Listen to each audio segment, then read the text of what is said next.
These are things that we're not talking about enough as we are full steam ahead to week 11. And I do want to start with Davante Adams this morning. Best friend of the show. We're always keeping tabs. But sometimes when you're so close to someone, you like ignore them. You overlook them. And what he's doing right now needs to be talked about because this touchdown, oh my gosh, this one that you're looking at right here, this puts him into the league lead on the year. Davante Adams, as he should, has 9. He's gotten in the end zone 9 times. Ed Rooney, okay? The hands, still as good as you can get. Okay, this is a prime receiver. No unk vibes here. The routes, as always, as he's like still getting better. And as he has every week, every whatever. Very crisp, looks good. And he's clocking, by the way, in the ballpark of 20 miles per hour if you look at next gen tracking. He's dominant. He's averaging, I think, the second most yards per catch of his entire career. Let's take a look at this, though. That catch that you just saw also pushes him ahead of Tony Gonzalez and into 8th all time in touchdown grabs. So everyone on this screen you see right here, every one of them is a Hall of Famer, other than Larry, who of course is first ballot come February. And if that's not enough, whenever he snags his first catch in this insane game that I love this game. It's Seattle and Los Angeles, big battle. When the first catch that he grabs with those amazing mitts that he's got, that puts him at the 1,000 mark for his career. And that is something to cheer on and watch and root for. That would make him, he's inside the top 15 then. It would make him the 14th wide receiver ever to hit that mark. Canton is here. It's there. Before that, he's got to get a ring. It's hard to not root for the Rams for me.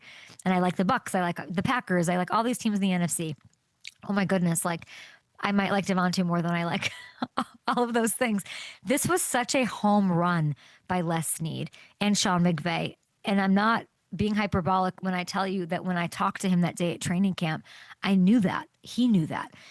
It's the perfect fit for him. And really, any veteran or rookie to be there in this vibe. He's getting, him and Matthew Stafford getting the best of each other. And he's a big reason why these Rams do have a great shot at the Super Bowl as anybody. Do we have the odds on there? I don't know what they are because I don't have a hammy with me. But I don't know what their odds for. Do we have Super Bowl odds? Do we have okay, here we go. Okay, so they're sitting there. They've got the third best odds right now, plus 700. I love that. It's not too high, not too low. Eagles and Chiefs is crazy, I think, to be. Chiefs, really? Chiefs at the top spot to be the Super Bowl winner on FanDuel Sportsbook. I'm not surprised by that, but I did not know that. Where we sit here right now, do I think that the Rams have a better chance than the Chiefs to win the Super Bowl? I mean, Rams v. Chiefs. Are we into that? What do you guys think? What do you guys think about the Chiefs being the favorite? Again, let me explain this. When you look at these odds on FanDuel Sportsbook, the only place you should be looking at these odds, it's a projection. It is what they think is going to happen at the end of the day in February. So the schedules are considered, all the, algorithmic, whatever things the overlords with their abacuses are doing. It is not what they're doing right now. It is what they think is going to happen at the end of the day. So read it and weep. The sportsbook saying it's going to be the Chiefs at the end of the day. Against who? Maybe those Rams. What do you guys think? Maybe those Eagles after they look so great on defense like they did against those Packers on Monday night. Still not over that. We did not underreact to that, though. I had a big overreaction to those Packers. But let's keep going. Wow, what do you guys think? Let me hit up the chat at Up and Adams show with what you guys think we're underreacting to. I'm going to hit up the Texans here. I was at the airport yesterday in Nashville talking to Hamilton about this and saying I'd really like to dig into the Texans, who have an incredible defense, and they are working their way right back into the AFC playoff race.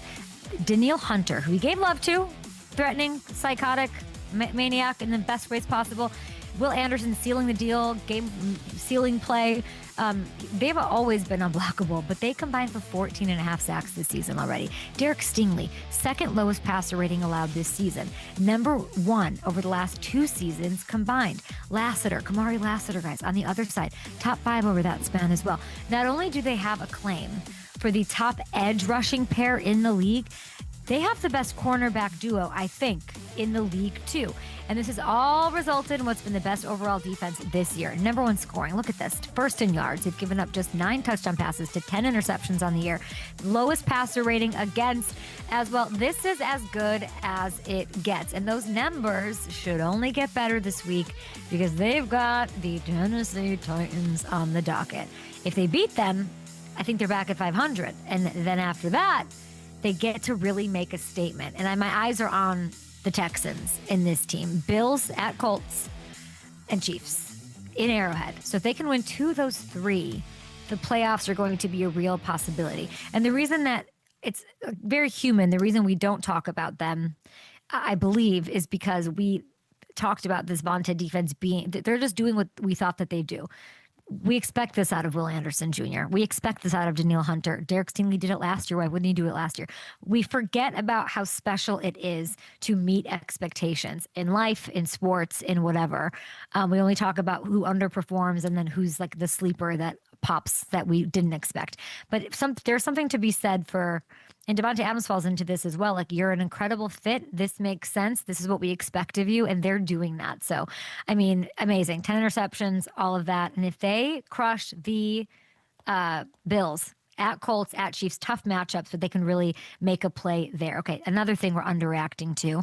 The last thing I want to talk about today, and then you guys can flood your comments here on Twitter. I think we're underreacting to something with the Lions. I might be going to a Lions game next week. Very excited about that. More on that later.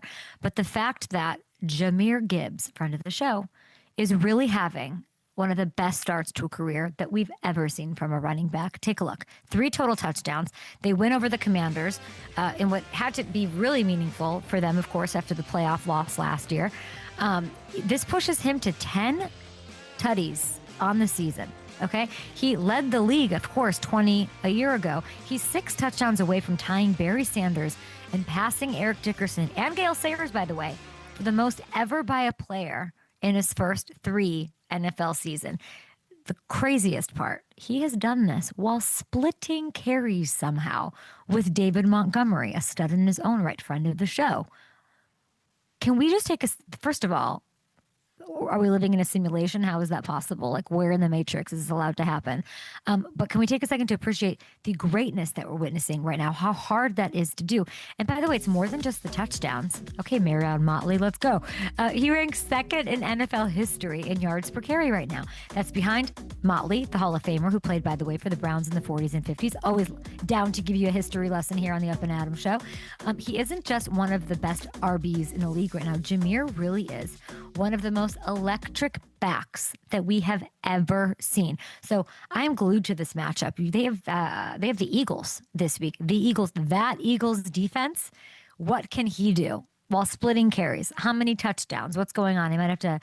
I don't even know, a parlay on that one. I have no idea. What he's doing is so amazing. I do also believe, is he the Halloween costume? He had like 9 different Halloween costumes with his like stunning girlfriend. Let's confirm that in the break.